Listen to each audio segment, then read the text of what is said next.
Hey folks, Gary here.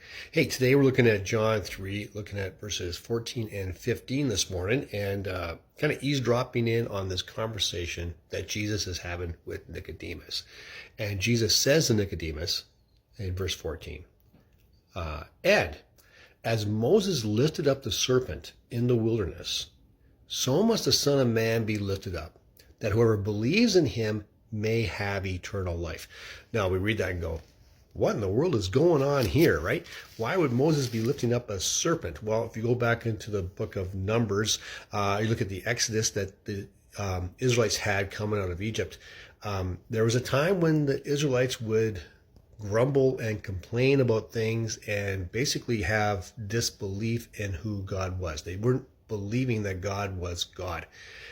And when that would happen, God would remove his protection from them. God would cause hardship to come in their life just to kind of shake them and say, well, you wake up a little bit here.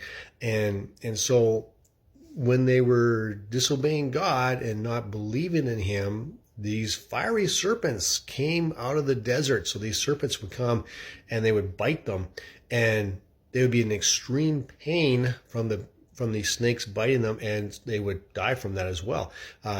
It's almost ironic that it's serpents who take advantage of the unbelief of those who follow God, right? So, but they would do that, and so they're crying out, would you save us from this? And so God instructs Moses and says, hey, okay, this is what you got to do.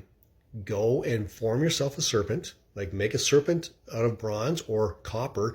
More likely it was copper. The same word is used for bronze and copper. Most likely it was copper. And lift this serpent up on a stick way up high. And when people look at that, they're going to be healed. Now it sounds weird, but that's where you get your medical sign from. You see a doctor's office, there's a circle on a stick with crosses on it. There you go. It's all about healing. And so when people would look at that serpent, and the serpent would have kind of a reddish tinge to it from the copper that was used, a sign of atonement, they were healed from that venom that would be in them, and basically from the sin that they had. So Jesus is saying, as that serpent was lifted up, the same way the Son of Man is going to be lifted up, and he's talking about himself, that he's going to be lifted up on a cross. And as we go to the cross, as we go to the Jesus sacrifice, we are healed. Healed of what? Of the sin in our life, and we have salvation with God because of that. And that's a cool thing.